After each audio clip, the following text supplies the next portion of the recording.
figure given in the book, our force and Coriolis force and friction gradient force are like mutual same direction or perpendicular? Or same opposite only perpendicular? Look at here, what NCERT writes is Coriolis force is perpendicular to pressure gradient force, but that is true only for the initial movement of air.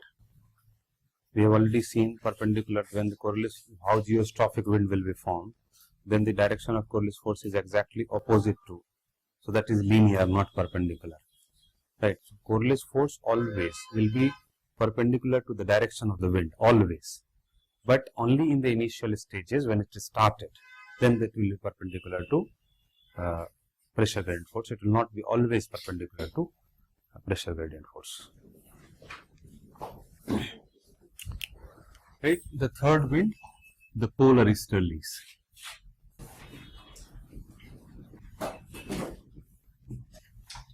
Now, this wind is basically, okay, before that we will do that convergence part, the subpolar low pressure belt. The subpolar low pressure belt is a zone of convergence. What will be the general characteristics of subpolar low pressure belts, right? So, if you look at the subpolar low pressure belt, there are two convergence zones on the surface of the earth, major among. That is, one is equatorial low pressure belt and another set of subpolar low pressure, right? What is the fundamental difference between these? This may be a question in prelims, this may be a question in mains also, right? So, if you look at the convergence zone in the equatorial low pressure belts, like for example, why temperate cyclones does not originate in equatorial low pressure. If the convergence is the reason, later on we'll discuss that, what are the basic breeding ground, fundamental breeding grounds of temperate cyclones. So in that you'll have to differentiate between the two sets of convergence zone. One is equatorial low pressure belt or ITCZ जिसको हम कहते हैं, right? And another set is subpolar low pressure belt.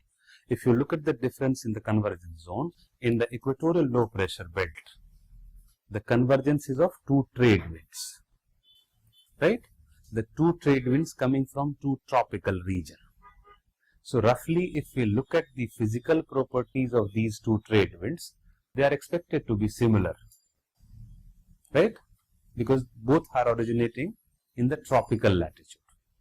So their temperature, a bit of moisture variation might be there, but the temperature contrast is expected to be minimum. What happens here when the westerlies and polar easterlies converge, right? And polar easterlies, the third wind, converge. Polar easterlies, we don't have much information about it, basically because research work has not been done in and around the polar region, right? So it's simply polar easterlies, the one which moves from polar high pressure belt, and in the northern hemisphere it will turn rightward and move almost from east to west. And in the southern hemisphere it will turn leftward and will again move east to west, right? So in both the cases it is polar easterlies. Now if you look at northern hemisphere, the subtropical westerlies will be moving like this. So they will converge. Somewhere they will be converging. And the reason for this low pressure belt we have already discussed is the convergence. Convergence is the cause, low pressure is the effect. In the case of thermal lows or equatorial low pressure belt, low pressure is the cause, convergence is the effect, right? Now, here this convergence is of two winds among which one is coming from polar region and another one is coming from subtropical high pressure belt. So obviously the temperature of this region, its zone of origin, and the temperature of its zone of origin will be hugely different. So when they converge in a particular area, that is subpolar low pressure belt, they converge, the converging air mass differ in their physical properties a lot. And the most important difference is in temperature, then in moisture content. When we talk about physical properties, there will be two important aspects. One is temperature, another one is moisture content. Right? So because of the differences in these two physical properties, they do not mix up freely. Now recall the temperature discussion. whenever we shake hands and if we are acclimatized to same room, there is no issue. But if shaking hands have different temperature, नमस्ते की शुरुआत वहीं से हुई है, नहीं? Right? So because obviously the moment you shake hands and these two hands have different temperature, you will have like one who's warmer will be feeling a bit of uneasiness because temperature is transferred, heat is transferred between the two bodies. Just like you can take example of a hot tawa and put cold water on it. So what will happen? A lot of sound will be generated. A similar phenomena takes place in this convergence zone. And this convergence zone, in this convergence zone, you can write down please, in the convergence zone of subpolar low pressure belt, in the convergence zone of subpolar low pressure belt, the air masses do not mix up freely. Air masses do not mix up freely.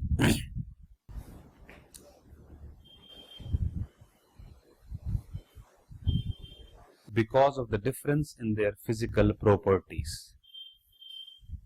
Because of the difference in their physical properties.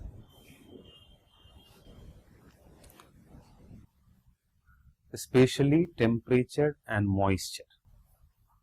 Especially temperature and moisture.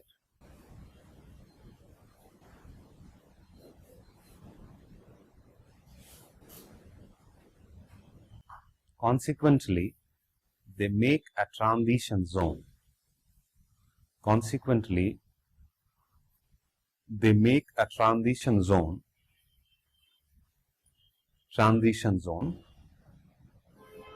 in which energy exchange takes place. In which energy exchange takes place.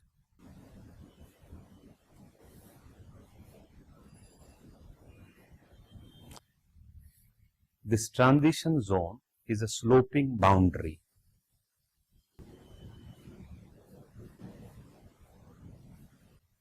And is called front.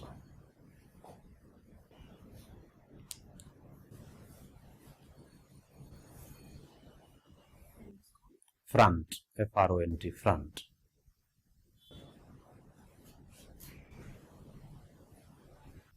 And another consequence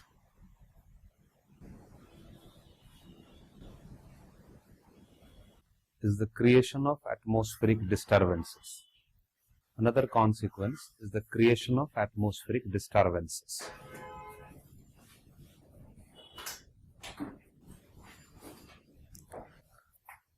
Which occasionally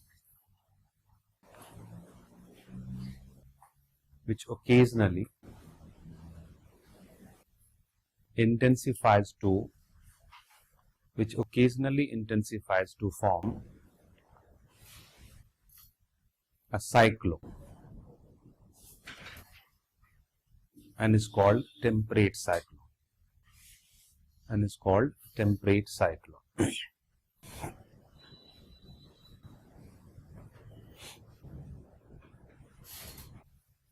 Paragraph change. This convergence zone differ from thermal lows. This convergence zone differ from thermal lows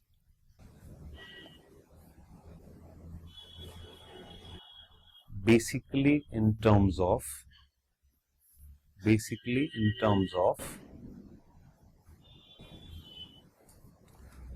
the difference in the physical properties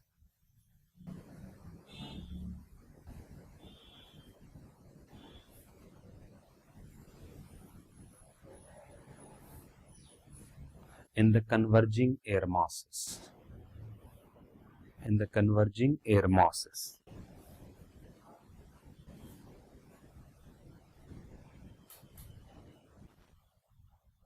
This is why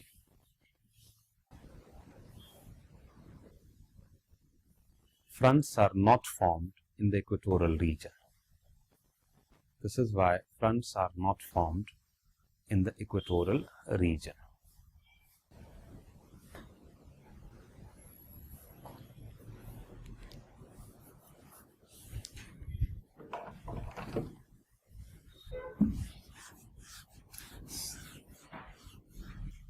in this zone itself, paragraph change, in this zone itself,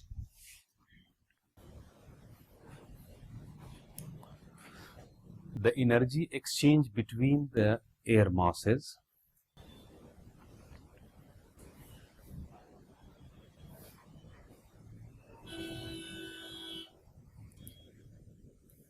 higher up in the atmosphere,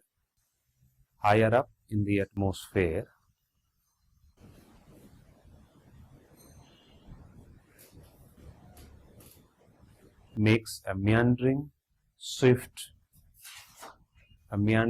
very swift wind, very swift geostrophic wind,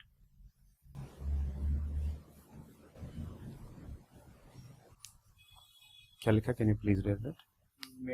नहीं, उससे पहले से sentence को पूरे को. In this zone itself, the energy exchange between the air masses higher up in the atmosphere makes a meandering, very swift geostrophic wind called jet stream.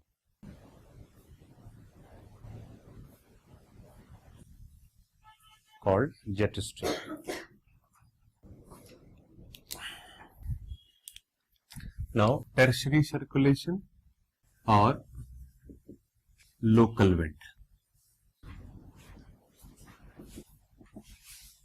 We have already talked about this local wind, the basic characteristics. They will be produced because of the energy variation, consequently the pressure variation on the local level, right? On a very small area, that might, like in that sense, land breeze and sea breeze is also considered as local winds. For example, when you are asked about discuss the various local winds or name few local winds and discuss the characteristics of it. So that local wind will include land breeze and sea breeze. So whenever there is a variation in the temperature in the adjacent area, that will produce pressure variation, and because of pressure variation, the pressure gradient force will be created. Consequently, the wind will start moving at a local level. So that is called local wind, right? Few of the famous local wind you will be provided notes with, or you can watch anywhere, right? Just name to name the few. You have the very famous one in the Rockies region. What yesterday we have talked about. What's the name? Chinook, right? Chinook is a warm wind, right? In the Rockies region. Then we have Mistral. Mistral is a cold wind in the France region, Rhone Valley, France. Fan. Fan is again a warm wind in France and Italy region. Then we have Bora, Blizzard, Southerly Buster, Buran. These are all our name of cold winds in different regions of the world. Right? Open the atlas if you want to see. Just you see the atlas, different parts. Like for example, if you want to see the winds of Africa, just open the atlas. Each continent, you will get the name of, just write there the properties. So basically that's what, how I remembered 4BMP. 4B, like these four, M is Mistral and P is Pampero. Pampero in Argentina. These six are famous cold winds. Rest are warm winds. Right? Open the atlas. Open Africa.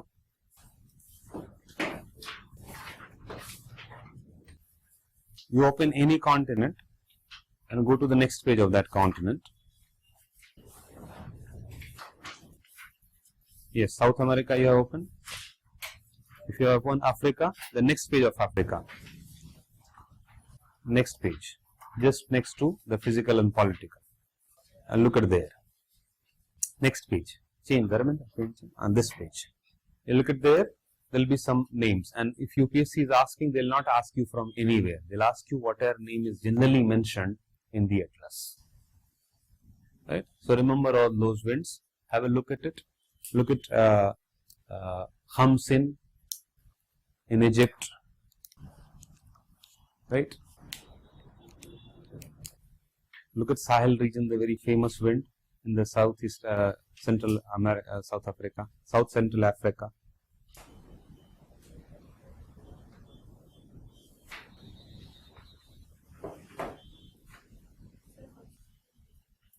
Khamsin, Sirocco, located. South में देखो तो Nigeria के पास नीचे में.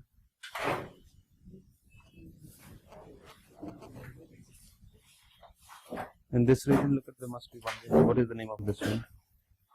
This wind, look at it, this wind, red color. Harmattan. Harmattan, you can see the central South America. Sirocco, Khamsin, these are very famous winds in Sahara Desert, especially Egypt, Khamsin. Khamsin is also called doctor wind. Sirocco is called, is associated with blood rain. Sirocco moves from Sahara towards Italy. Sirocco, Sirocco. That is associated with the typical blood rain in Italy. Why it is blood rain? Because it carries red sand from Sahara Desert and takes towards Italy. And that red sand is mixed with clouds and rainfall. And the rainfall appears slightly reddish in color. That's why it is called blood rain.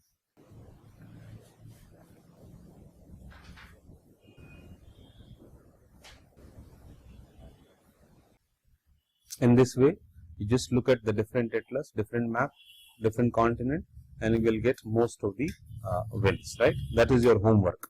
Tomorrow I might ask question from there. Each of the continent, in the next page you go, there will be few winds. Just name whatever is, just try to remember what is mentioned there. And that will be, through the color, they will be indicating about whether it is a cold wind or a warm wind.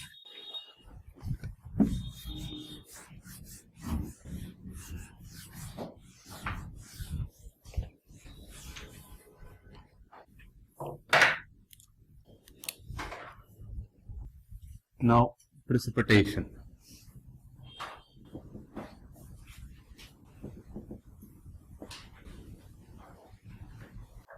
Precipitation or hydrological cycle. What do we mean by precipitation?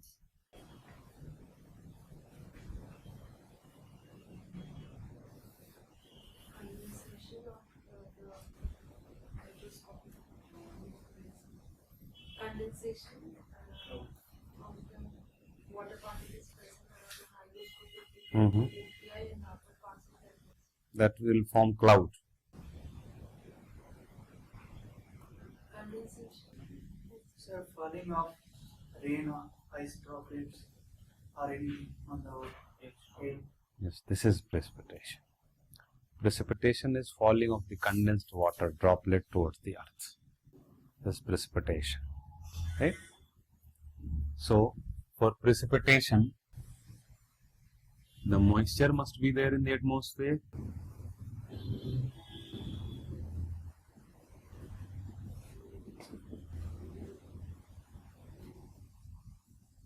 Right? So, when we think about moisture must be there in the atmosphere, then atmosphere doesn't have a source of moisture. Right? There is no lake, at least till now, found in the atmosphere or the oceans and all.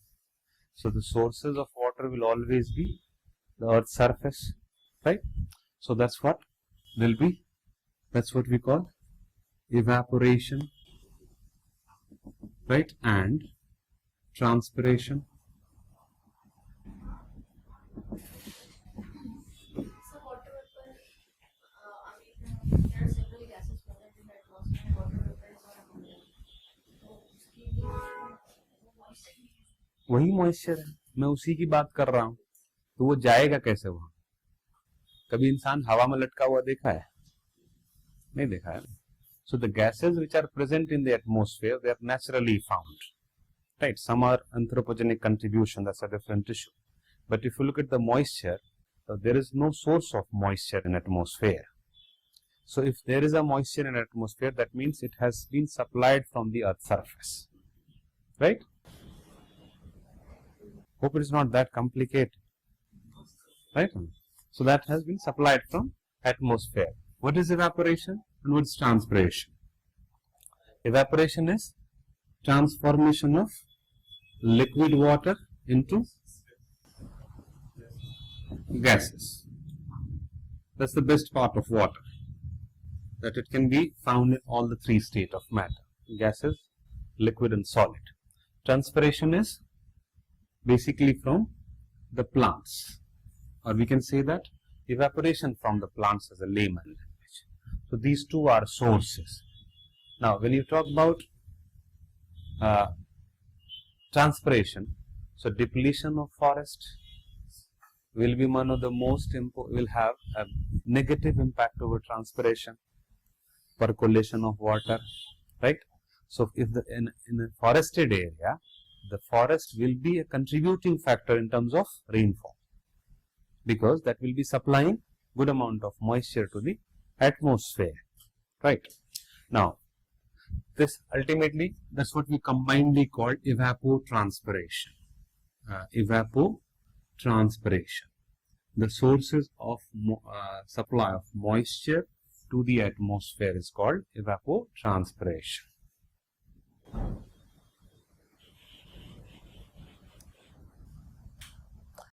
Every time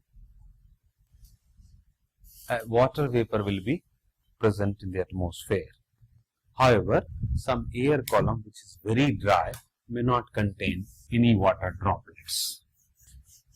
That's why water vapor is considered to be the most variable gas in the atmosphere. If you look at water vapor, that is the most variable gas in the atmosphere.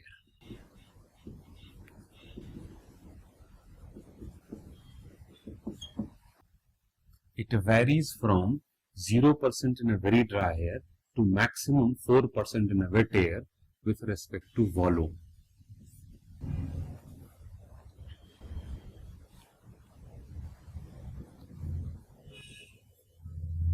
Now, there may be a question about the atmospheric pressure of dry air versus moist air. That means that's what we call vapor pressure. So the air pressure or the atmospheric pressure would be higher in a dry air or wet air.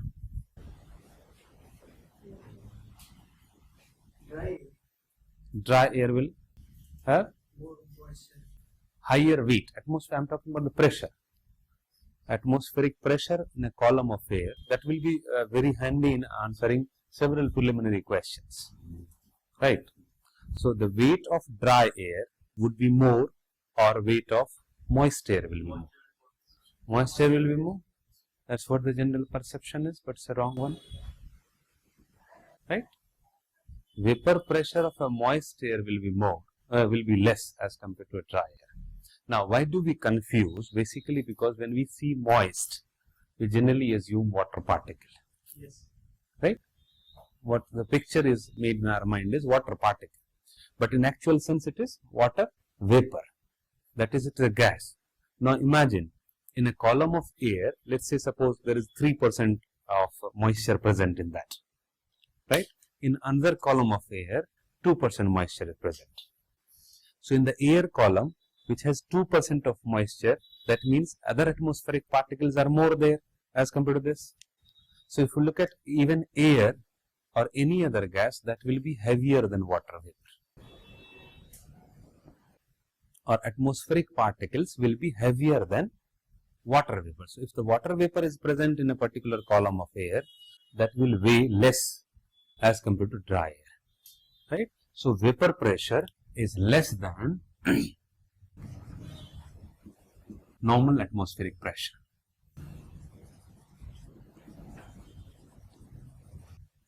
That's why the moist air can rise, because the dry air surrounding area will be small, right?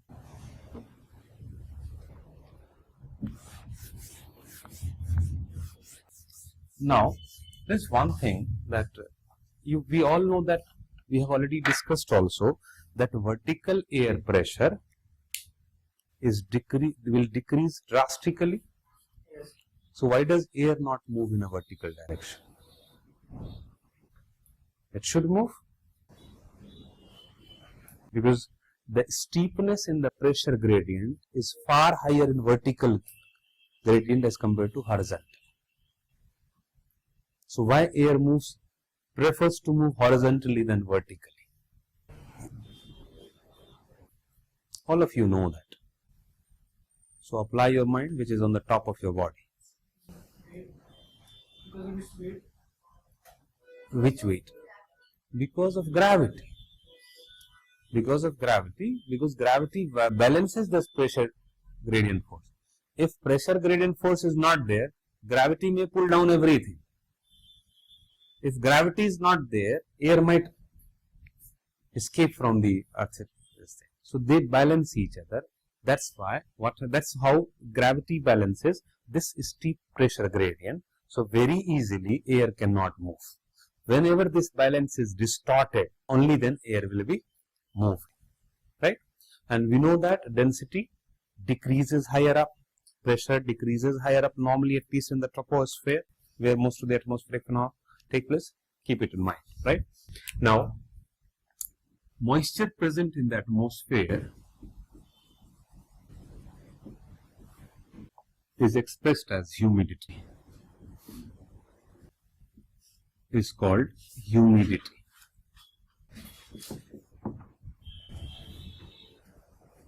It's basically a quantitative measurement.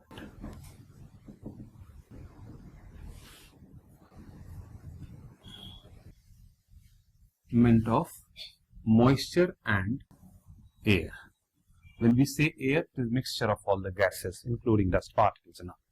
So it's basically moisture versus air, right? So since it can be quantified, there are several ways to calculate it. That's why we have three types of humidity: absolute humidity,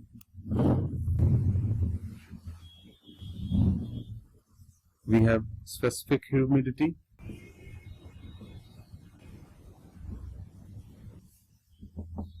and we have relative humidity.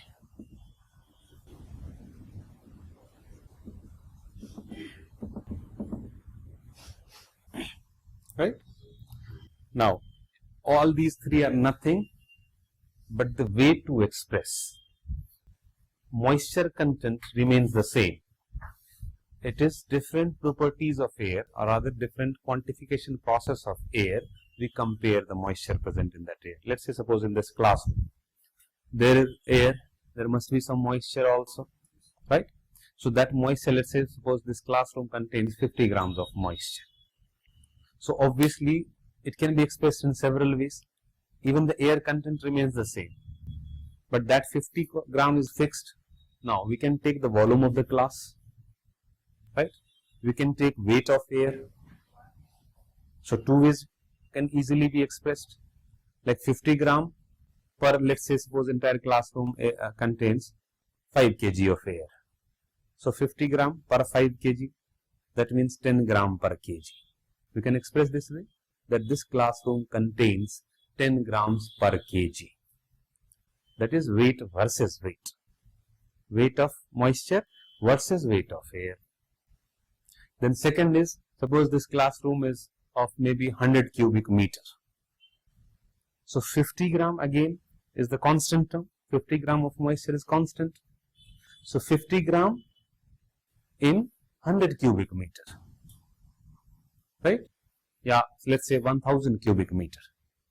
So 5 gram per 100 cubic meter. You can express that way. That means weight of moisture versus volume of air. Third, and technically and climatologically more important, is that the moisture holding capacity of air at that particular time. That means we can ask that the entire air of this room can hold how much amount of moisture in a maximum. Now, what is the maximum capacity of this air to hold moisture? Let's say if it is 100 grams, and 50 gram is already present, so we'll express that 50 by 100 into 100. That means 50%, right? So the 50% expression is the third way, when we take weight of moisture with respect to volume of air. We call it absolute humidity. When we take weight of moisture with respect to weight of air, we call it specific humidity. When we take weight of moisture with respect to moisture holding capacity of air,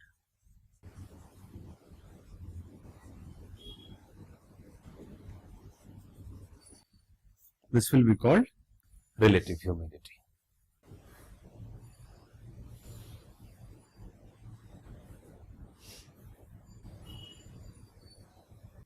Hope it's clear?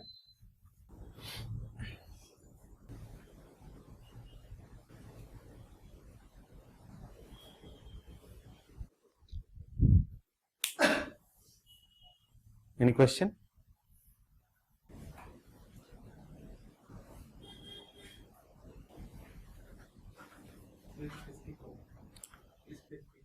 Specific, like weight versus weight. So that's what we have talked about. That suppose if we can weigh the air of this classroom, right? So the weight may be, let's say, 5 kg. So the moisture content is 50 gram, right? So what is the ratio? It is basically the ratio between moisture and various aspects of air. So when we take volume of air as a aspect to measure humidity, then it is absolute humidity. That means we are talking about absolute humidity. When we take weight of air, actual weight of air, this much moisture is present in this much kg of air, that is a specific humidity, right? Now, there might be there was a question that which one of the following types of humidity will not be affected by temperature? Specific. Because temperature will not change weight. It can change volume. It can change moisture holding capacity. But it cannot change weight. Hope we are getting that. Sir, but it can change its form. Like? If there is a humidity in the room, if there is a rising temperature, then won't be there any effect on moisture or humidity? No. Humidity will be affected, but which type? It depends upon the way we measure. If we increase the temperature of this room, and let's assume that this is an open air, so what will happen? Air will expand and will rise. So let's say right now it is 100 cubic meter. So once it rises at 100 meter above the surface, it might cover say 150 cubic meters. But the moisture content will remain constant, 50 grams. Because it is the same air which has risen, and now there is no more source of evapotranspiration in the atmosphere. Ultimately, it has to be supplied from the ground itself, right? So volume has increased, but weight remains constant.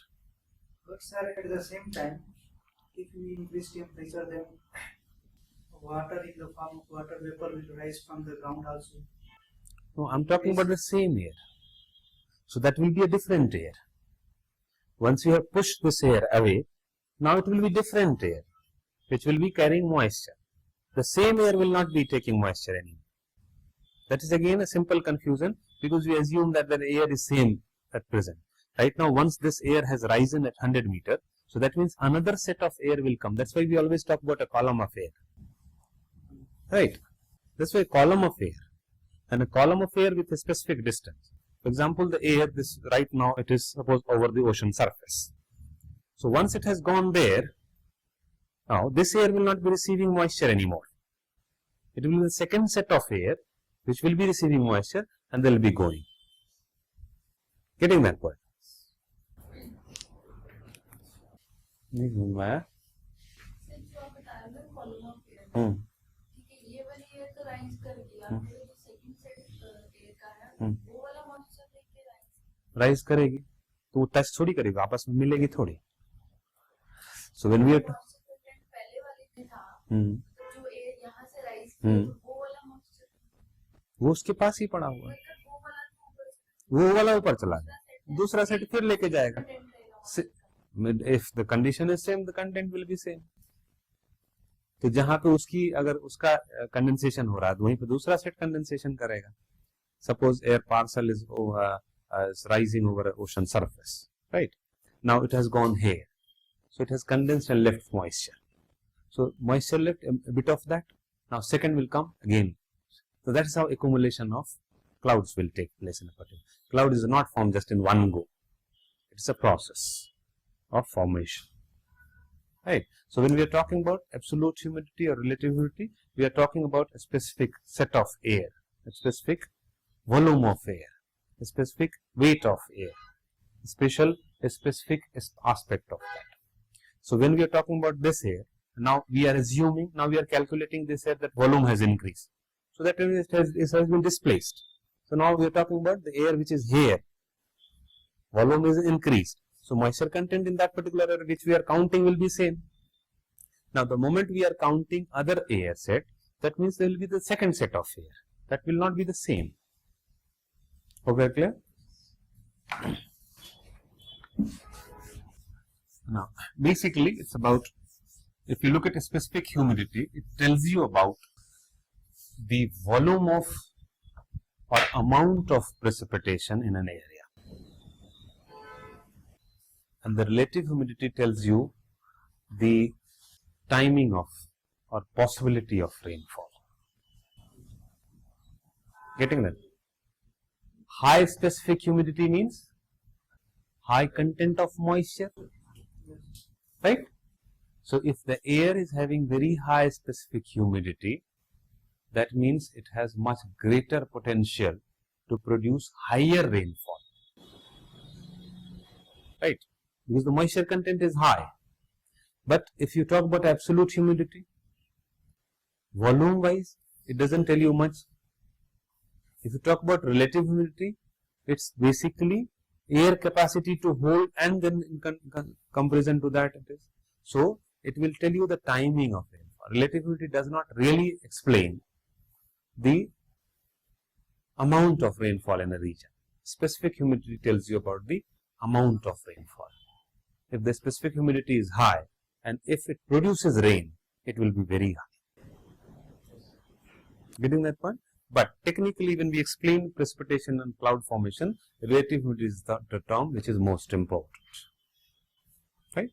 Let's try to understand what do we mean by relative humidity. Now, relative humidity, hope we are clear about evaporation. Then condensation. Condensation is exactly opposite of evaporation. In the evaporation process, liquid water is transformed into gas. In condensation, water vapor is transformed back to liquid or ice crystal, solid. So one is condensation, another one is sublimation. You all might have read again, 6th, 7th class. Direct transformation of gas into solids, right? So basically, but for a layman, for climatology term, we generally use condensation even for that. But technically it is sublimation. Now through this process, the condensed water droplets will be created and then keep on accumulating to form clouds. We'll come back to the later. How condensation and why condensation, when condensation will take place. So that will be determined by relative humidity. If you look at relative humidity, it is basically the ratio between the actual moisture present in a column of air with the moisture holding capacity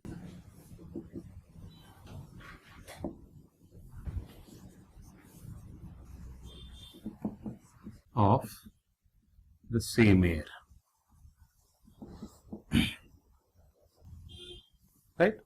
So here you look at moisture holding capacity and the actual moisture present. This is the two terms which will ultimately determine the level of relative humidity, and is expressed in percentage and is expressed in percentage term. That means RH is equal to weight of moisture divided upon moisture holding capacity into 100.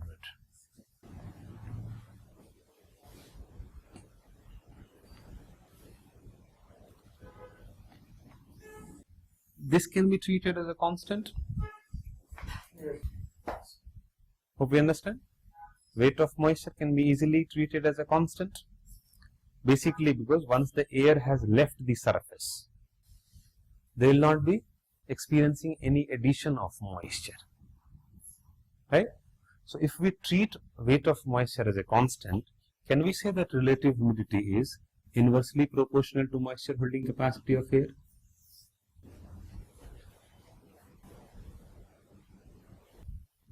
Basic mathematical formula, right? If weight of moisture is treated as constant, so relative humidity will be inversely proportional to moisture holding capacity of the air. Now we are supposed to look into what are the factors which will affect moisture holding capacity. Which is the most important factor? Like for example, why dew is produced early in the morning? Dew is nothing but condensed particles, right? So why it is seen early in the morning, not in the middle of the day? Because temperature is least in the morning, right? So if you look at the moment you have very high temperature during day, the same air, continental air, let's say suppose in Delhi area, the air will be having fixed amount of moisture within 24 hours. So especially in the winter season when there is no air coming from different water sources. So the air will contain fixed amount of moisture. If you look at in the middle of the evening around 3-4 where temperature is expected to be highest. Yes, sir. Highest. So at that time temperature, if you look at moisture holding capacity will be highest, right? So relative humidity will be lowest. Now in the night the temperature is expected to be lower than at 4 p.m. right?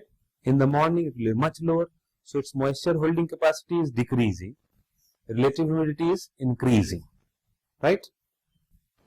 Relative humidity is increasing, ultimately it may reach 100% and then shedding of that moisture. Sir, how temperature increase help in the moisture holding capacity? How temperature Increase. जैसे temperature increase हो रहा है Mhm. तो आप बोल रहे हैं कि मतलब मॉइस्चर होल्डिंग कैपेसिटी इंक्रीज हो जाएगी, तो ये कैसे होगा? Well, let's take it a different way, right? मजे लेते हैं. एयर का एक्सपेंशन हो रहा है तो कैपेसिटी बढ़ेगी. एयर का एक्सपेंशन हो रहा है जो टेम्परेचर हाई होगा. तो एयर का एक्सपेंशन होगा तो टेम्परेचर घटेगा. नहीं, जो अपनी lower surface air heat up हो रही है हाँ विल राइज, हाँ, राइज, एक्सपैंड, कूलिंग. देन उसकी कैपेसिटी बढ़ेगी नहीं बढ़ेगी. नहीं, उसकी कैपेसिटी घट जाएगी. बिकॉज एक्सपेंशन जब होगा तो उसकी कैपेसिटी घट जाएगी ना होल्ड करने की, राइट? बिकॉज एक्सपेंशन होने की वजह से क्या होगा, टेम्परेचर घटेगा. ठीक है, मजे लेते हैं. ठीक है, let's assume that I have right now a holding capacity, maximum holding capacity on my head, right? Let's say I can hold at the most 50 kg of weight, right? If I am having 25 kg, it's about energy, right? If I am actually having 25 kg of weight on my head, so what is the relative humidity context में देखा जाए तो क्या है, 50%, right? If I am actually having 50 kg, what is the relative humidity of that? 100 kg, right? So in standing position, my capacity is 50. Now I am already having 50. So if I am told to walk, then told to walk. So the some amount of my energy will be utilized in walking. So my maximum holding capacity will decrease. So what will I do? Leave some weight. Only then I can walk. Right? This leaving in the case of air is condensation. Now, if I am walking, so every 5 or 10 meters, let's say, suppose I am losing the capacity to hold 1 kg. So at 10th step, I have to remove 1 kg. At 20th step, I have to remove another kg. Then further with the increase in distance, the ratio of my decrease of my capacity to hold weight will be decreasing. So first maybe 10 meters, second maybe 9.5 meters, third maybe 9 meters and so on, right? So, and then at the middle, in the middle, if I am told to move on the stairs, घट निकलेगा, cloud burst, right? Cloud burst, why cloud burst is a very common phenomena in the mountainous region, because उसके wait को तो थका दिए हो तुम बीच में, आप बोल रहे हो कि नहीं वेट को लेकर के आप सीढ़ी पे चढ़ो, getting that? So in the case of humans, the energy can be determined by several factors. नहीं, ये भी है कि सामने कौन खड़ा है या खड़ी है, डिपेंड करता है, right? But in the case of air, what will determine the energy?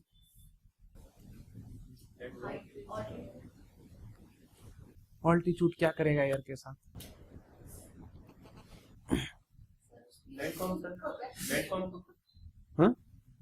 Landform उसकी कैपेसिटी को क्या करेगा? डिक्रीज करेगा, लेकिन मोस्ट इंपोर्टेंटली क्या करेगा? टेम्परेचर. दूसरा एग्जांपल, तुम्हारा कपड़ा अभी जो भी टेम्परेचर रखे उसमें हम पानी डालना शुरू करते हैं, राइट? कपड़े, तो इसकी होल्डिंग कैपेसिटी होगी अपनी. Holding capacity, maximum holding capacity means what? I am putting drops of water into your clothes, and at a point of time when I am putting one drop and gets out of your shirt, so that is the maximum holding capacity. So I am putting drops of water on your shirt right now. And second case is in December.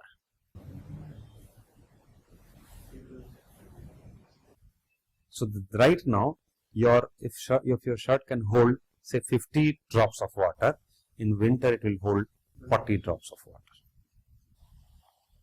because they will get easily saturated. The same is the case of air temperature. When the temperature means what? The motion of particles within is faster, so it can hold more moisture, right? So when temperature is the most important factor, though there are minor factors as well which will affect the moisture holding capacity, like speed of the wind. If the speed of the wind is more, its moisture holding capacity will be more, right? Maximum holding capacity. But fundamentally, it is determined by temperature, right? So we can very safely say that moisture holding capacity of air is directly proportional to temperature. Can we say that relative humidity is inversely proportional to temperature? Because relative humidity is inversely proportional to moisture holding capacity of air. That means for relative humidity to increase, temperature must decrease, and vice versa.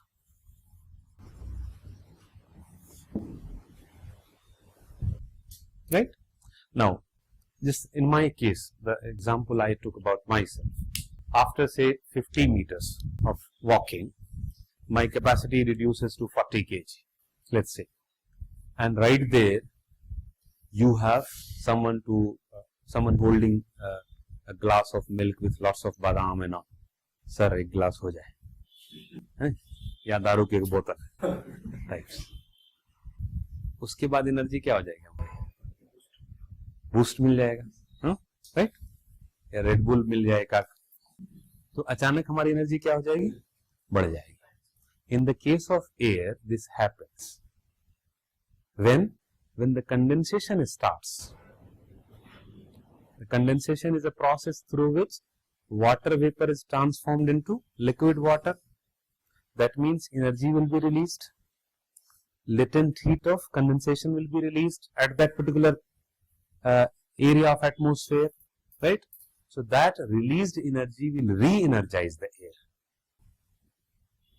That is why clouds are formed at a layer, and then after good distance it has to cover to form another layer. Again, it has to, in between you won't have continuity of clouds, right?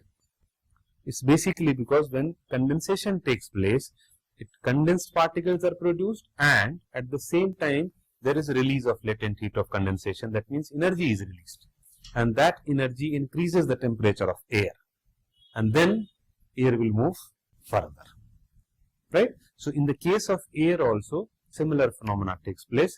Though milk and badam is not there, it is again temperature only.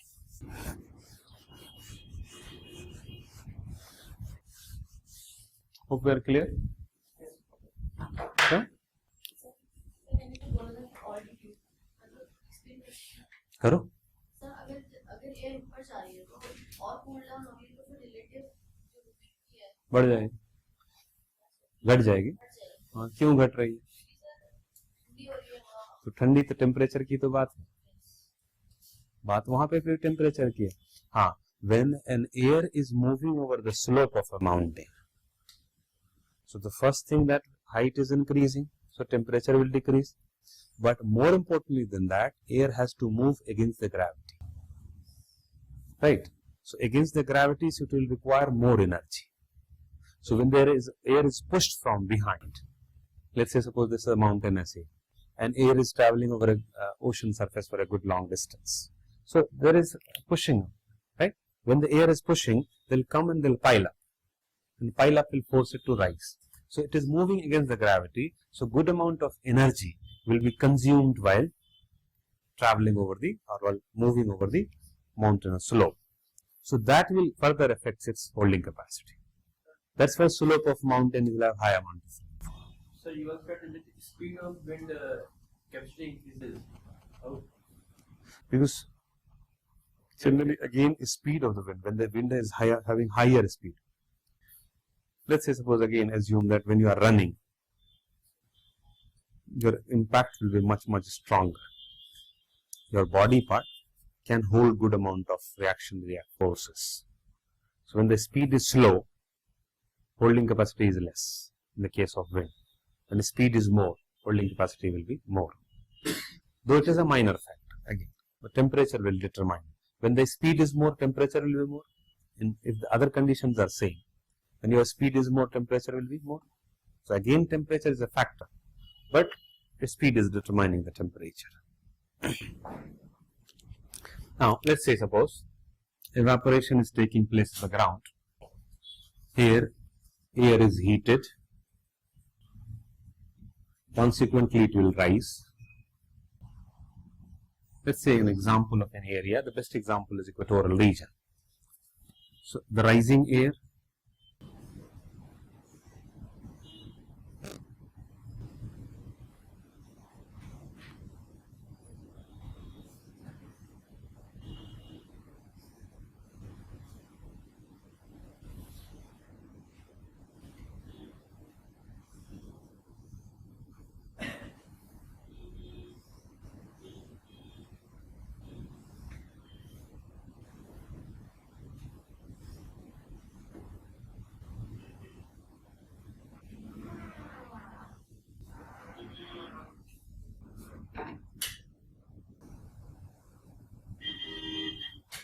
clear?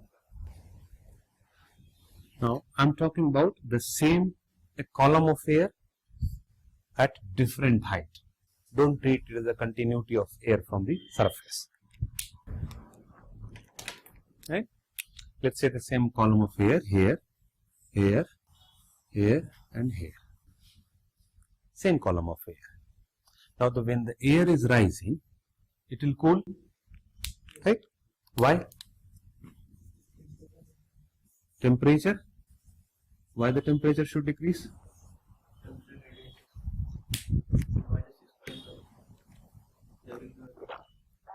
Really? Environmental lapse rate. someone would go diabetes. That's the more important process. Here, the cooling will not be diabetic, it will be adiabatic, predominantly adiabatic. Though we cannot completely reject the diabetic process, but primarily it will be adiabatic cooling, right? When the air is rising, there will be cooling, so decrease in temperature. Obviously, when the temperature is decreases, we can say that relative humidity is increasing, right? Let's say at this particular height, the relative humidity reaches 100%. Very much a possibility, right? So when the relative humidity reaches 100%, the air is called saturated or wet air. When we talk about wet air, its relative humidity is 100% minimum, maybe 140% as well. So it is called saturated or wet air. Before that, it is called dry air, right? So till it is 99.9%, it is dry air. Now that's why you read dry adiabatic cooling, wet adiabatic. We have two aspects, dry adiabatic rate and wet adiabatic rate. जहां पे भी नहीं समझ में आ रहा हो, please feel free to ask. That means the rate of decrease of temperature in the case of air when it is not saturated, and the rate of decrease of temperature in the case of air which is saturated. Wet adiabatic, beautiful. 100% से नीचे रहेगा तो वो dry adiabatic रहेगा, right? Which rate will be higher?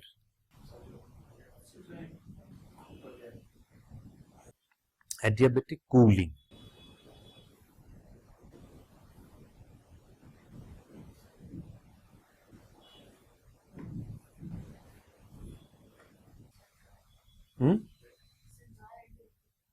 Dry adiabatic क्यों?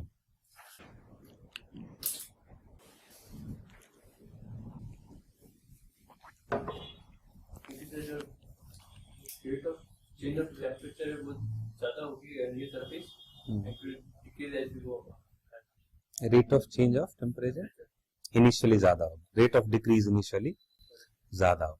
Generally, dry air loses temperature at a much faster rate as compared to wet air. For wet clothes, you require more time to reach at a temperature. For dry clothes, doesn't require that time, right? So dry adiabatic rate is much higher than wet adiabatic rate. Wet adiabatic rate is roughly constant, so 5 degrees Celsius per kilometer. And dry adiabatic vary from 5 to 10 degrees Celsius per kilometer. And what is the environmental lapse rate? In between. That is 6.5. So you may have a question based on this basic aspect also.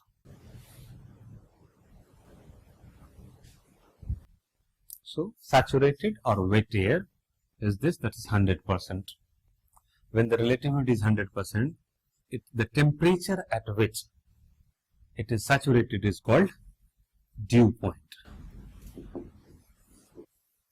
So dew point is a temperature and very often confused by the students.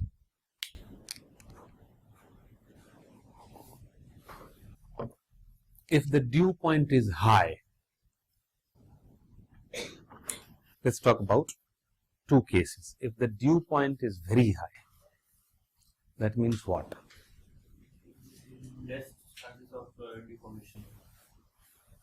नहीं, उसमें क्यों जा रहे हैं? I'm talking about the moisture content in the air.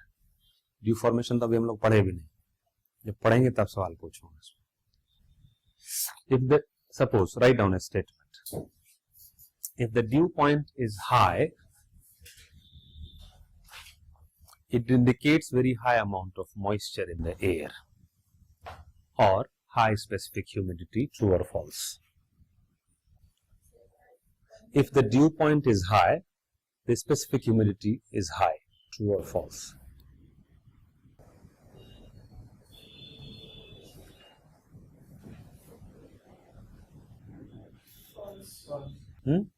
Why?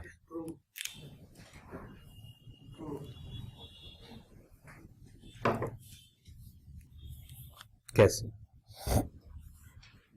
more than 1800. Hmm?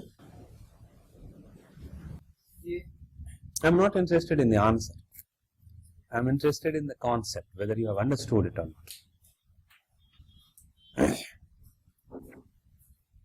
Apply करो. ऊपर वाले ने दिमाग सबसे ऊपर दिया है. false. False. Why? Because it is specifically is with respect to volume. So if it is No, weight. Specific material with respect to weight. Or forget about specific material. थोड़ा complicate हो गया. Just talk about the moisture present in the air will be high.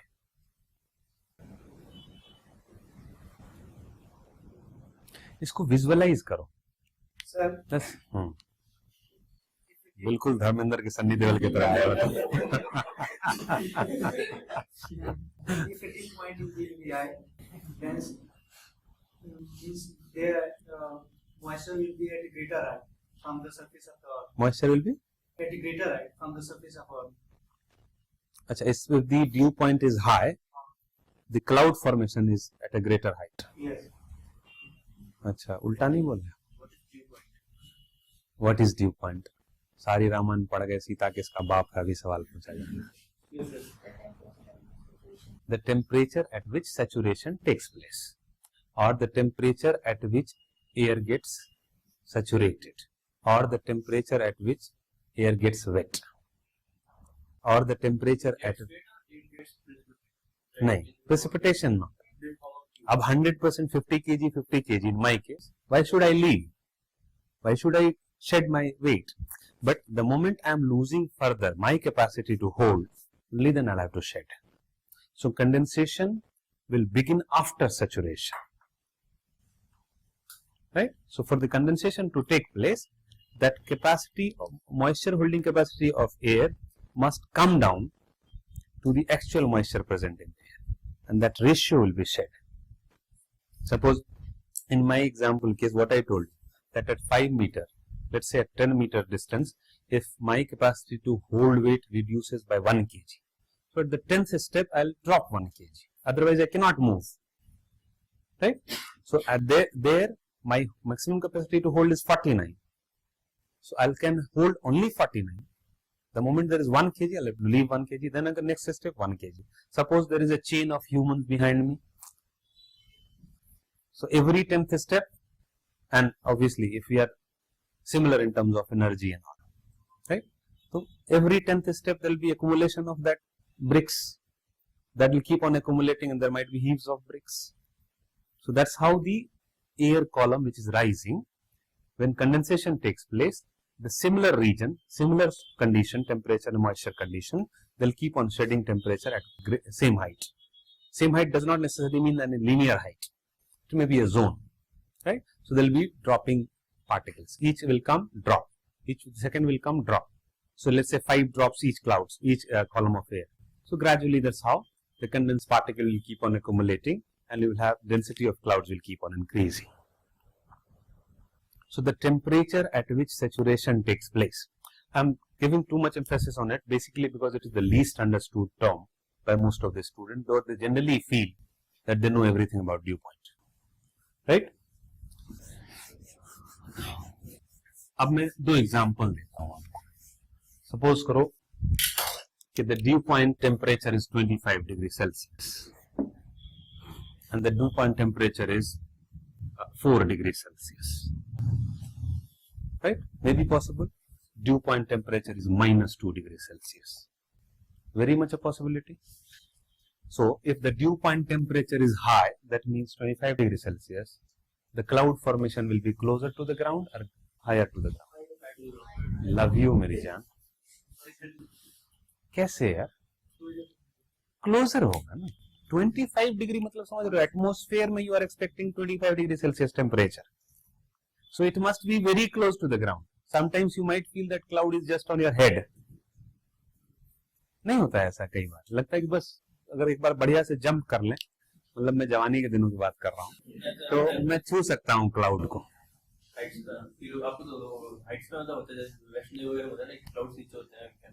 That's at a greater height I'm talking about different.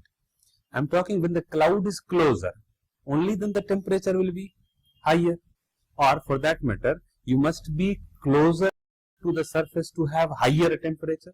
इसमें तो कोई ज्यादा दिक्कत नहीं है. इसमें ऐसे confusion क्यों हो रहा है?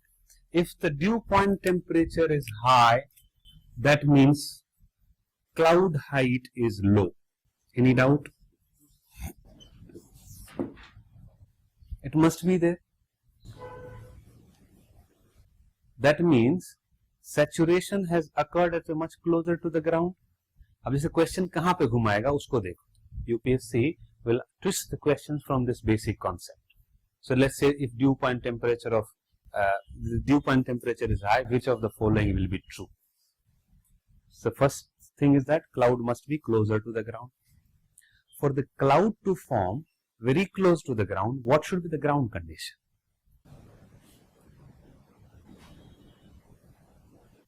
ज़्यादा complicated हो रहा है? हो रहा है ना? Good, very good. सीधा सीधा तो NCERT भी पढ़ के आ सकते हैं.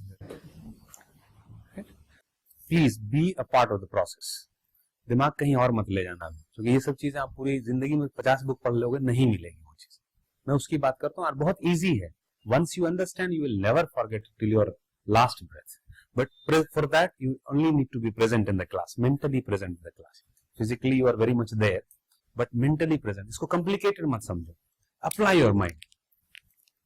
I'm talking about one thing, that when the dew point temperature is very high, that means to have 25 degrees Celsius temperature, the atmospheric part must be very close to the surface. If you go higher up, the temperature will be very low, right? So it must be close to the ground.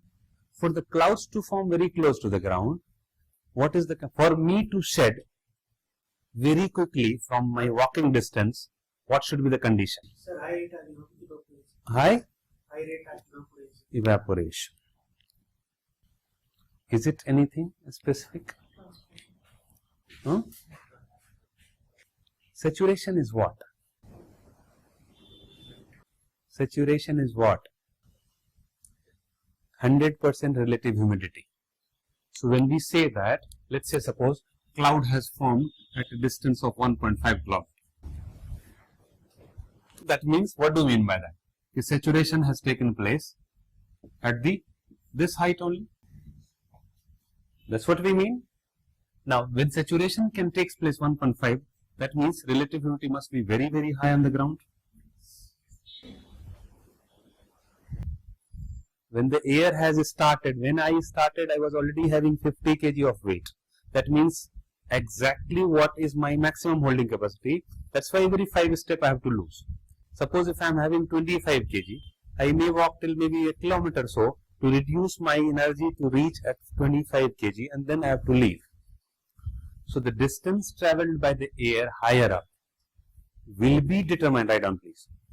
The distance traveled by the air in the air column in the atmosphere,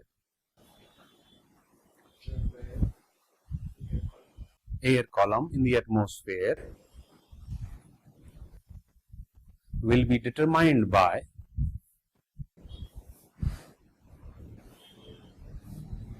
the relative humidity, the level of relative humidity close to the ground.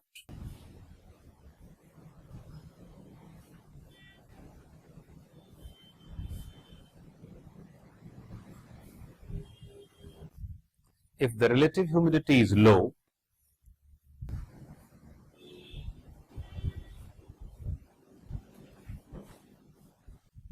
then clouds form will be at a greater height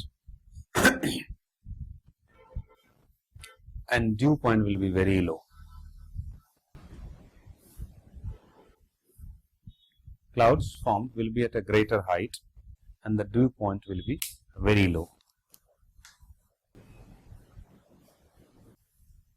If the relative humidity is high close to the ground,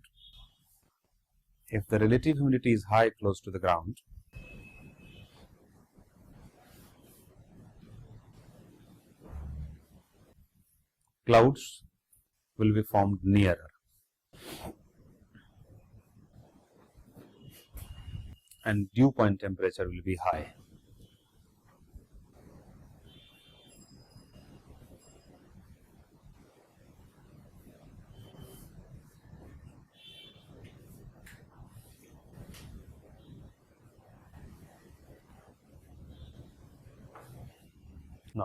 for the relative humidity to be high, there is relative humidity is determined only by two factors: moisture holding capacity of air, that means temperature of the air, and the actual moisture content in the air. So either moisture content must be very high or temperature must be low, right? That means on the continental area, suppose अब थोड़ा और chart मतलब torture करो. On the continental areas, the clouds formed will always be at a greater height,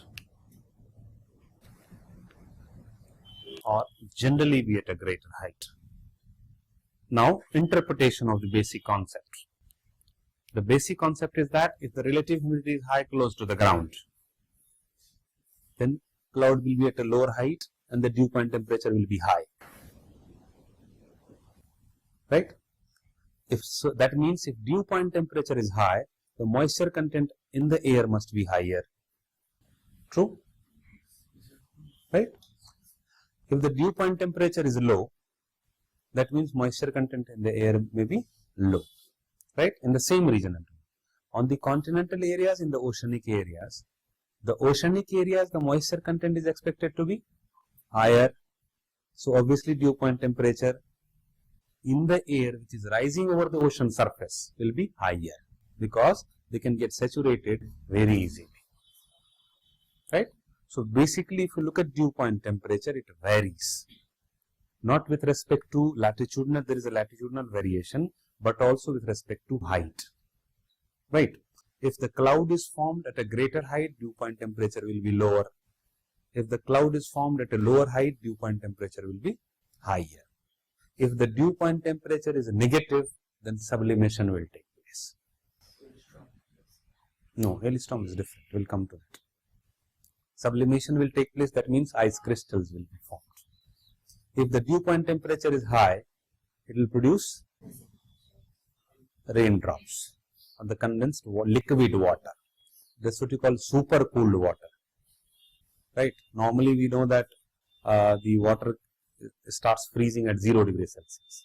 But very pure water, that's atmospheric condensed particle, can remain in the liquid form even at minus 40 degrees Celsius temperature.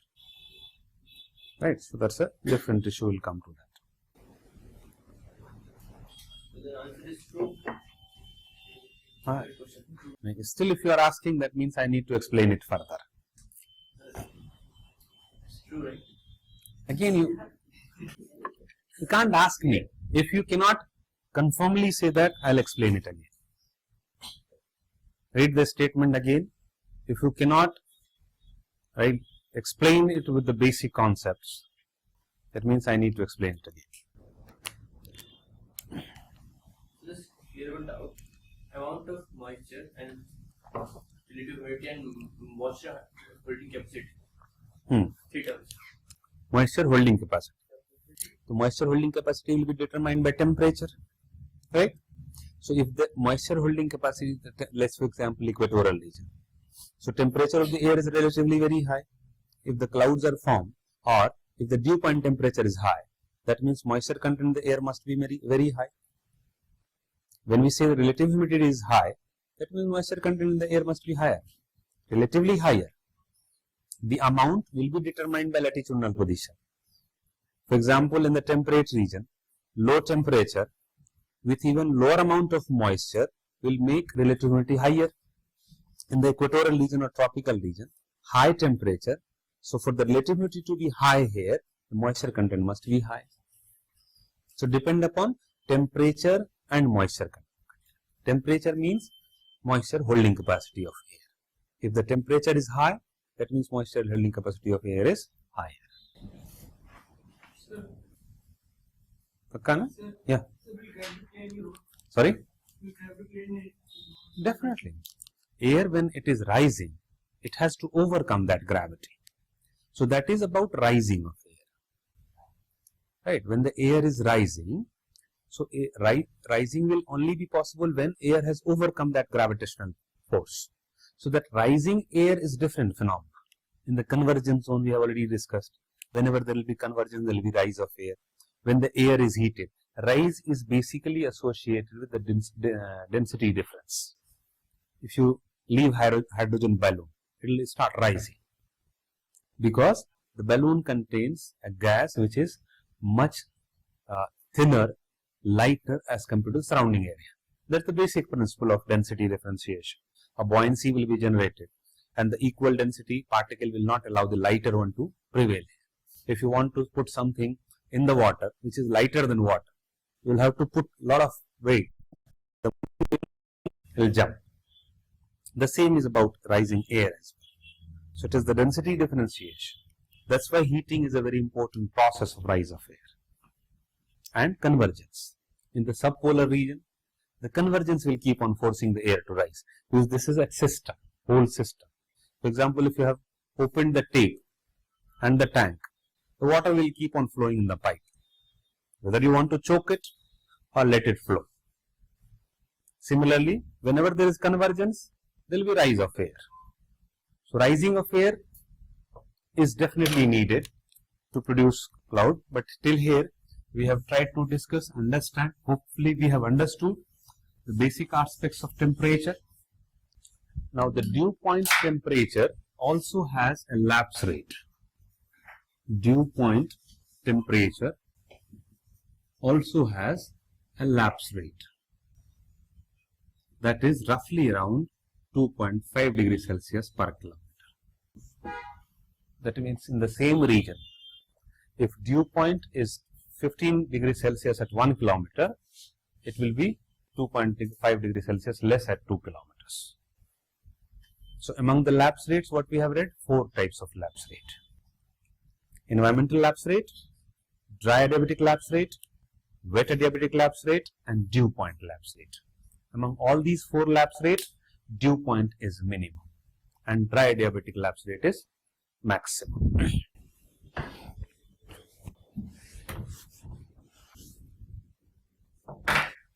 Now, once the saturation has taken place, air will further rise, right? Will cool further, so its holding capacity will decrease further. So whatever amount, let's say suppose it is producing, now condensation starts, right? So condensation will start, so some drops will be left here. So each column will come and relatively leave the same number of drops. That's how the air particle or the condensed particle will keep on accumulating. And the condensed particle, that's process is called condensation, right? And the condensed particle is very, very small, right? Even it is, sometimes it is referred as 1/30th the size of the root of our hair. So that small condensed particle cannot overcome the buoyancy of the atmosphere to come down. So they'll have to keep on accumulating. They'll have to increase their weight, right? Though it's not so simple a process, but just as a layman, you don't need to go into the process. They'll keep on accumulating, and after accumulation, just imagine they will overcome the buoyancy created by the atmosphere. Only they can come. So they'll keep on trying to come initially. Let's say suppose a particle has started traveling from here. So it has overcome the buoyancy of this atmosphere, but the moment they start coming, the density of atmosphere will increase, frictional force will increase, and they will be again re-evaporated. They will be sent back. In the process, a chain reaction is created. That's how electric is created, thunder and all is created in the clouds. Will first come. So initially here the atmospheric layer has much lesser density. So let's say the first 4 particles joins to form, overcome this. The moment they are coming now, that 4 may not be sufficient. So frictional force will be generated, temperature will be increasing, and then re-evaporate, then go back. So again meet lots of particles. So that's how joining and chain reaction begins, and then the cloud, condensed particle, that's what we call clouds, falls on the ground. This falling cloud is called precipitation. That cloud will take the shape of rain, or raindrops, snowfall, maybe sleet, maybe hailstorm, right? That means after condensation we can imagine cloud formation. That means after cloud formation, we can imagine precipitation. Is a process. Till here, I hope we are clear.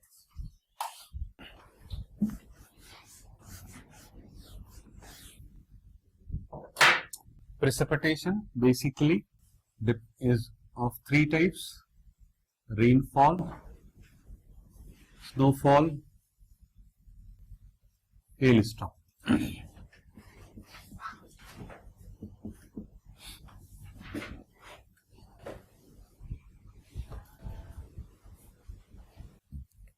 And one is sleet also. We'll discuss that later. Just try to understand whether it is rainfall, snowfall, or hailstorm.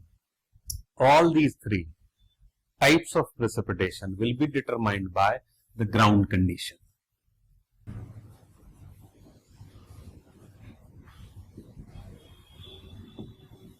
Ground condition will determine whether it will be having rainfall when the temperature is more than 0 degrees Celsius, when the temperature is less than or equal to 0 degrees Celsius, when the weather is stormy.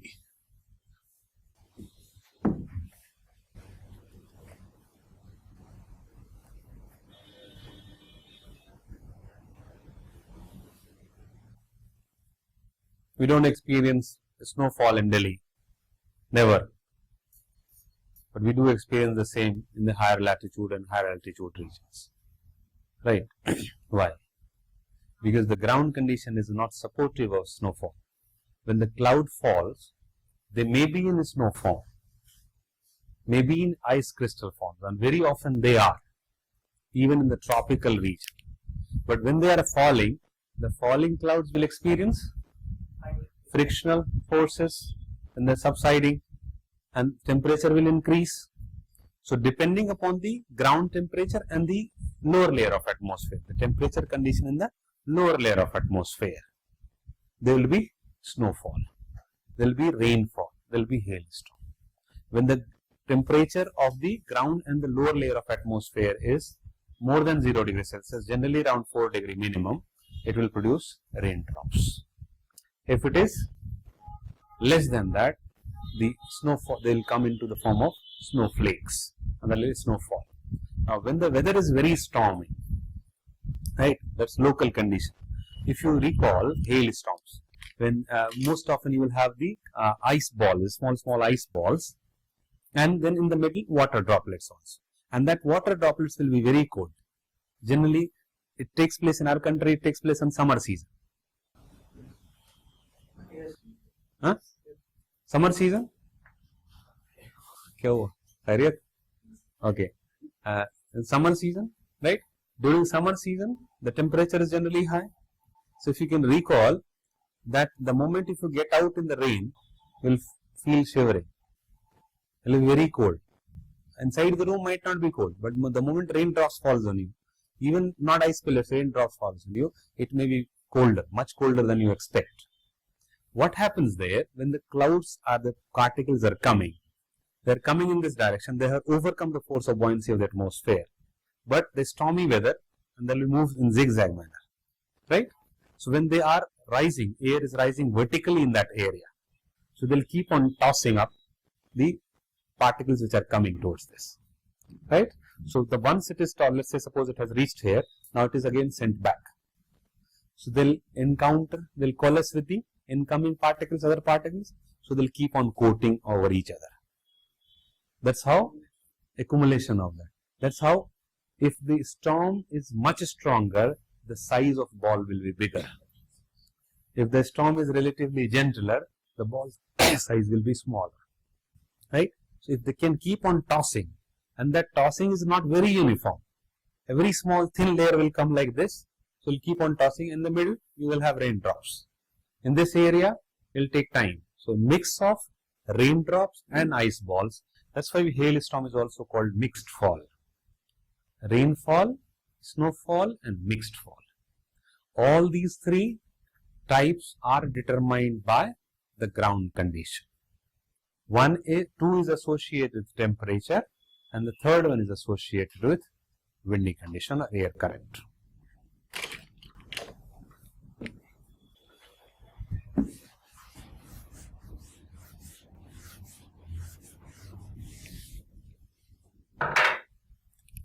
Now, if you look at the distribution of precipitation,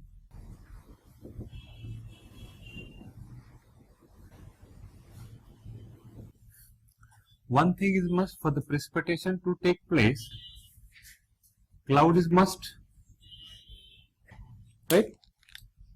For the cloud to be formed, saturation is a must. In fact, condensation first, not right saturation. For the cloud droplets to be formed, condensation is must.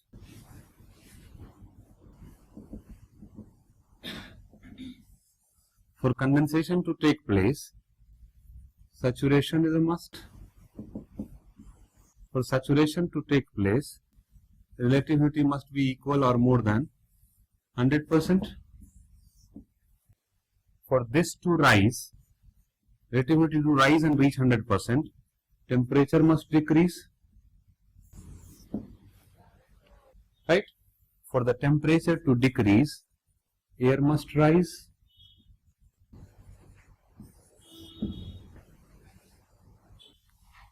Can we understand? Is there any issue? Now, in one line, the whole distribution. For the precipitation to take place, air must rise. For the precipitation to take place, air must rise.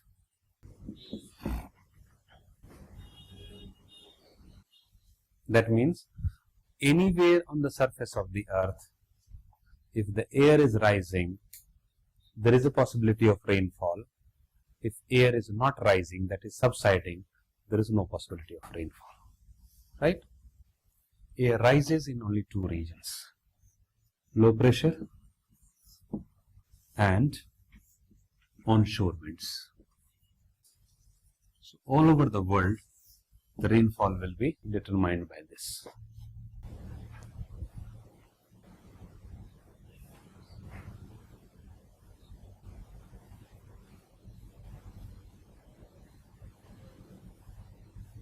And these two lines only will give you the global distribution of precipitation.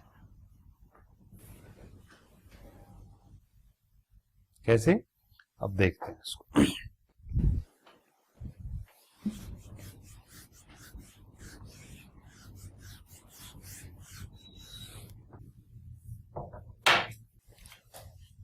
If you look at low pressure, obviously we know that high pressure is the areas of subsidence.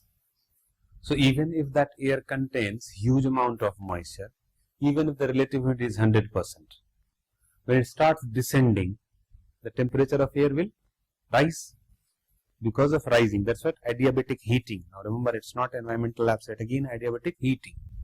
So because of adiabatic heating, when the temperature is increasing, its relative humidity will decrease.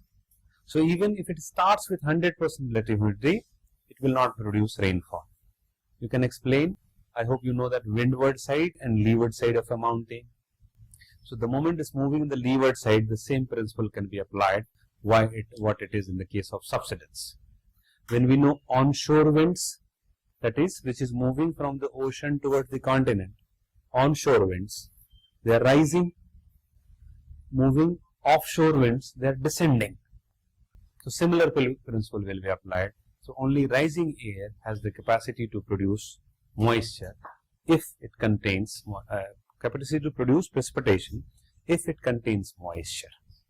That the moment the air is descending, it will not be able to produce precipitation.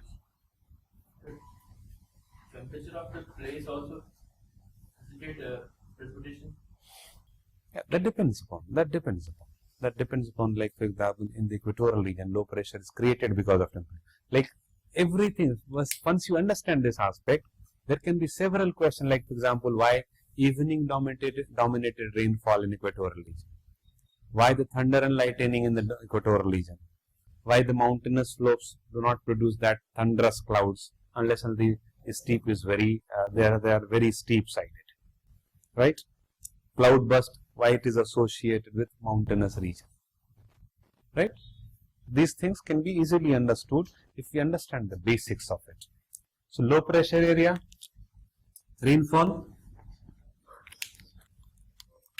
distribution of rainfall we are talking about. Low pressure, we have equatorial low pressure belt and we have subpolar low pressure belt, like types of rainfall when you read. Subpolar low pressure belt, we have seen that front are formed, so rainfall type is frontal rainfall. Fronts are sloping boundary, convergence of two air masses. So when the two air masses are converging, the cold air mass will occupy the ground and will push the warm air to rise. So they are moving just like the mountainous region. So here mountain is a physical barrier in the form of landform, but here in this case, convergence case, cold air mass is acting just like a mountain. So frontal rainfall is similar to that of orographic rainfall. Here convectional rainfall, the rainfall associated with convective current.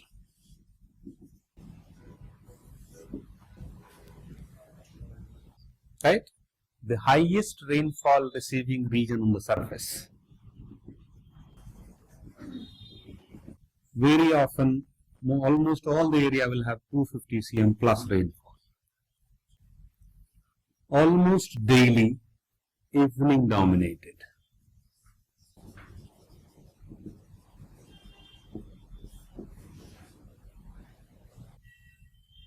Now, if you compare highest, why this area is not having highest rainfall?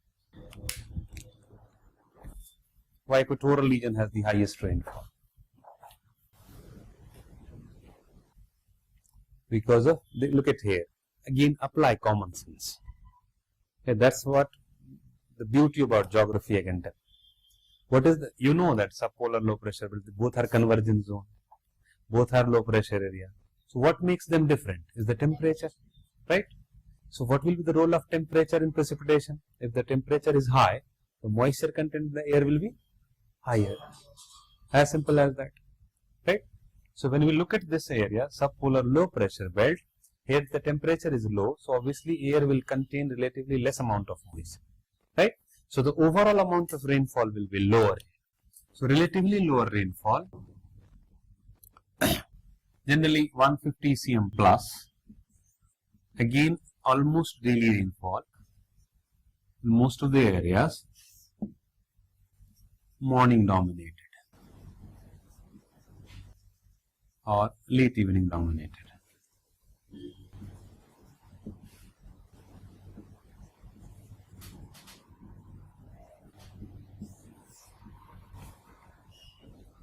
Generally, winter receives high. Here, equinoxes will receive high. Equinoxes, I hope we know that. Equinoxes, when the sun's rays are vertical over the equator. We call it equinox. So, ये 150 plus or 250 plus centimeters is considered.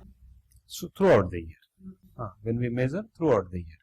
So overall yearly rainfall will be 250 cm plus and this will be 150 cm plus.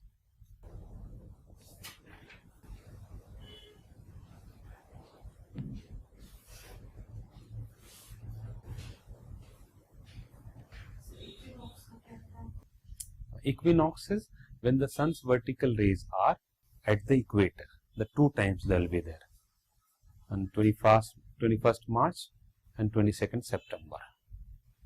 Equinoxes during the revolution period. We'll discuss that later. We haven't done it. So this is the rainfall distribution. Now the onshore winds.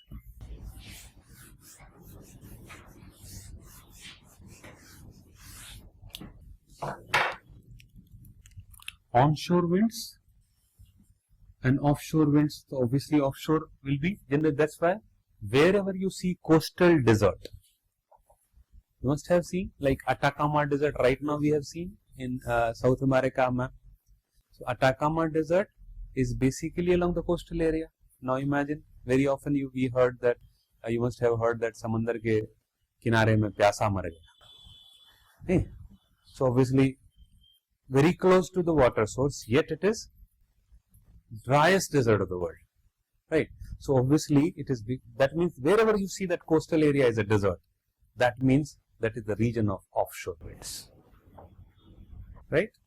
So onshore winds, when we say onshore and offshore, so obviously let's take a hypothetical continent here. The same wind which is moving here, it will be forced to rise here and it will descend here. This is offshore, this is onshore. Now onshore wind, first, since they are blowing over the ocean surface, they have, in all likelihood, they will pick up moisture, will contain moisture. The moment they are rising over the continent, the second condition is fulfilled. They must have moisture and then they must rise. Now imagine if there is a mountain here.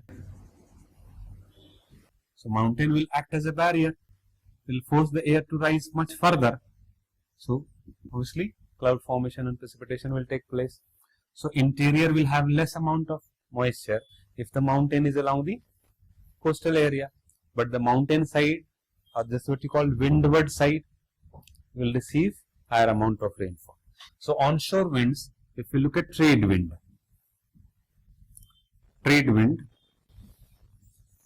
what is the direction of trade wind? Let's say southern hemisphere and northern hemisphere. Let's take equator. So this will be the direction of the trade wind in the northern hemisphere, right? And this will be the direction of trade wind in the southern hemisphere. So trade wind is onshore in these two regions. So along the, this is called eastern coast of the continent. And remember, anything to your right on the map is east, to your left is west. So when it is about ocean, it is the western coast. The same area is western coast of the ocean. Let's say this is ocean. So western coast of ocean, eastern coast of ocean. But eastern coast of continent and western coast of continent. So western coast of continent is the same of eastern coast of ocean. So eastern coast of the continent will receive onshore winds, means high rainfall. Western coast, dry areas, generally having, obviously this is a tropical region, so temperature will definitely be high. So because of dryness and high temperature, most likely they'll make a desert. So all the coastal deserts will be found in the tropical region.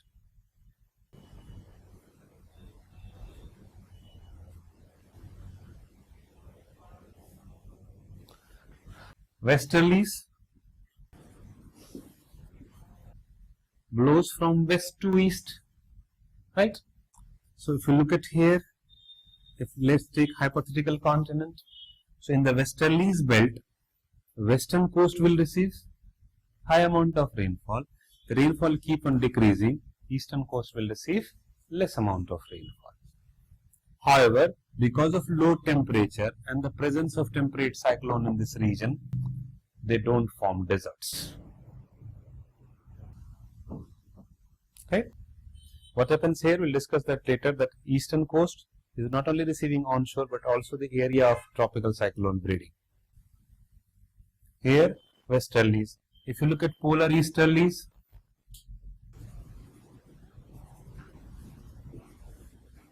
it will be similar direction of trade wind. नहीं, polar easterlies, east to west. So ये भी eastern coast पे बारिश ज़्यादा देगी, ये western coast पे कम देगी. But since polar easterlies are very cold wind, they do not have enough capacity to pick up moisture, and then generally they are not directly involved in as a moisture carrier. Even in that region, westerly wind will be moisture carrier and they'll produce rainfall. In the convergence zone, we have already seen that. So distribution of rainfall, low pressure area and onshore wind. Now apply this, open the atlas of rainfall distribution of world. There will be a page where distribution of rainfall of world will be given. Now you look at the distribution of rainfall, try to find out the reason. If there is high rainfall, there is low rainfall, try to find out the reason. Wherever you have any issue, let me know. Pause. Sir, why there is more rainfall at the eastern coast of Africa? Why there is? More In the equatorial Africa, eastern equatorial Africa. Huh? Yeah, explain it. Anybody?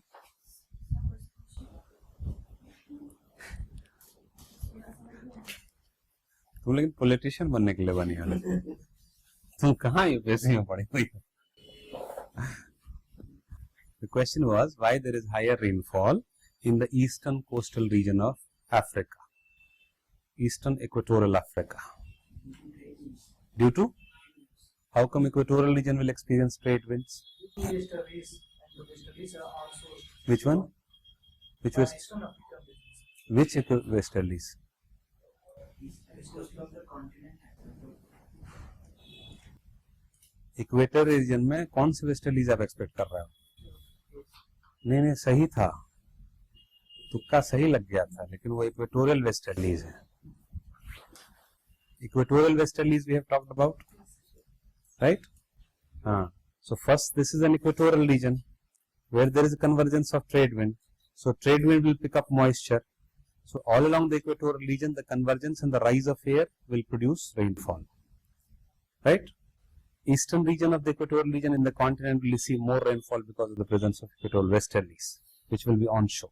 The same is true about South America also. You look at in the South American region also, equatorial portion, the eastern portion will receive less rainfall as compared to western portion. Western Africa is receiving more rainfall. Look at that, not eastern. To your left is Western Africa.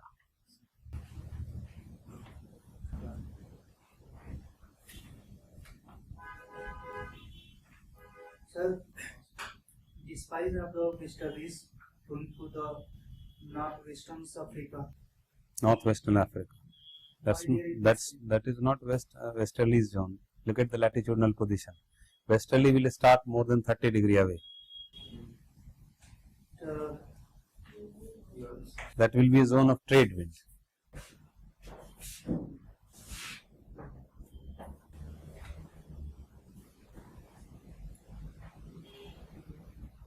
This entire Africa desert falls within the trade wind. Within the trade wind and continentality.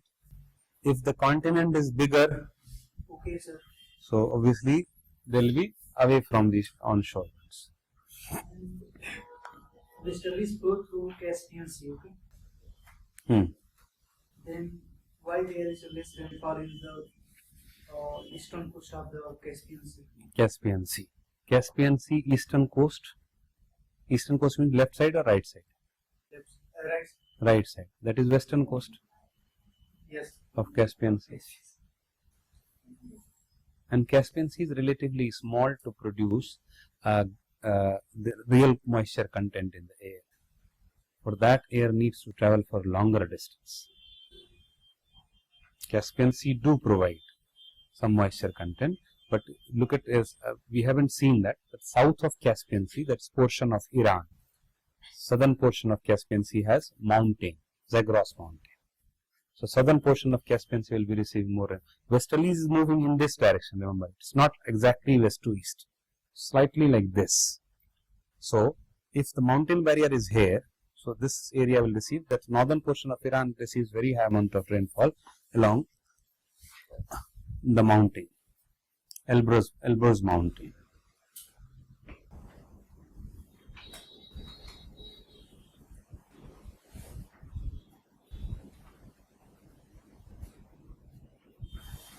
Right? We can move further. Types of rainfall. We already have some idea about it. Just brief. Yeah. So why is Western Why is? as in the Middle East? You tell me. Look at the latitudinal position and tell me if this will be a zone of trade wind, westerlies, or what? Trade wind. So look at trade wind will be purely continental areas, isn't it? Some they do receive a bit of rainfall.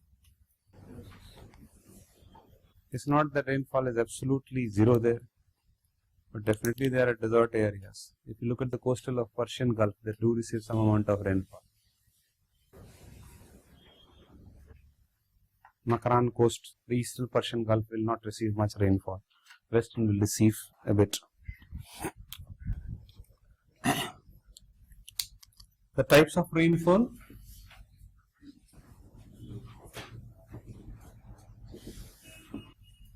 Convectional rainfall. Remember one thing, again here, the types of rainfall is basically determined by the way air rises.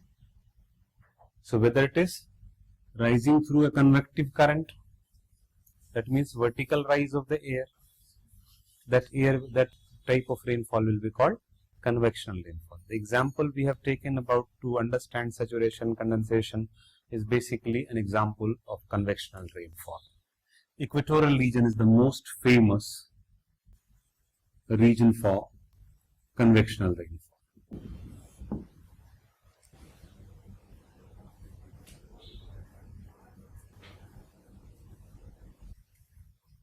The most developed equatorial climate is in Western Equatorial Africa, then portion of Amazon forest, then islands of Southeast Asia. The most developed equatorial region and consequently the equatorial forest also. Second is the orographic rainfall. Orographic rainfall. Oro is associated with Amitabh Bachchan. Do you remember that? Yes. Huh? But here Oro is in geography, Oro is associated with mountain. Right? Rainfall associated with the mountain is called orographic rainfall. Right? Now, if you look at the mountain, they'll have two side slopes.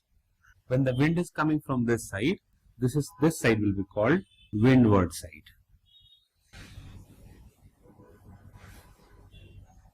And the second side will be called leeward side.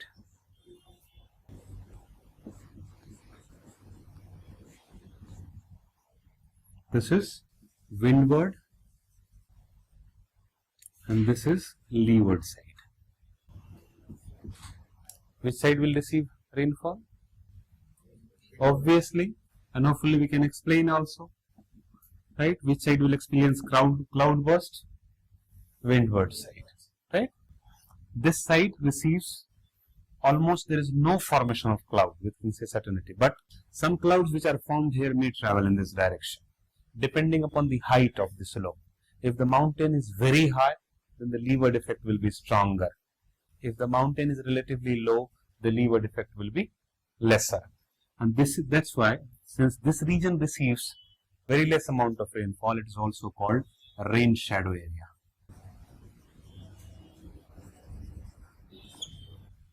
Which is the driest region of India?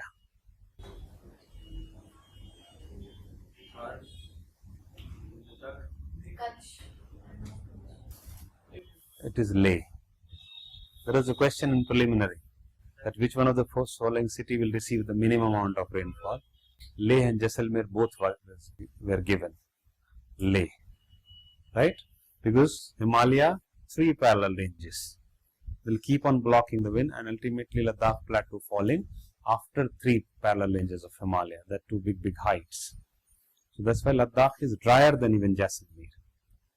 Leeward effect of mountain. Western Ghat, the wind is coming from this side, so western plain receives very high rainfall, but the interior of the country receives less rainfall. Right? Leeward effect, orographic effect. The third one is called cyclonic rainfall.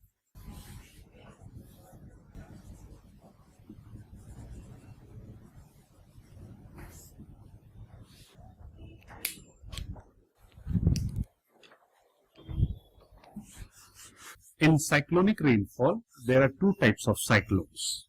One is tropical cyclone, which is originating in tropical region, is called tropical cyclone, and another one is called temperate cyclone. In temperate cyclone, the rainfall is frontal in nature. In tropical cyclone, they are basically rising air, vertical rising air, in a whirlpool manner. Though they are not exactly convective, but they are similar to convectional rainfall. And they are similar to orographic rainfall in many aspects. Similar, obviously not exactly same.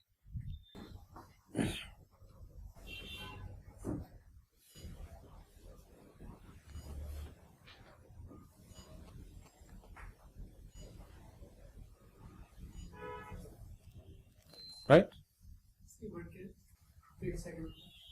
This one, rising air. Tropical cyclone, the air rises in a whirlpool manner, a circular fashion, this way. Right? So ultimately they are rising. So they are not exactly the convective current, but they are somehow similar, because the vertically rising air produces rainfall. In the case of orographic, the air is moving along the slope. Similar is the case in the case of frontal rainfall. When the fronts are formed, the cold winds forces the warm air to rise along the slope of it. So that's why it is called frontal rainfall, but technically it is frontal rainfall, but it is similar to that of orographic rainfall.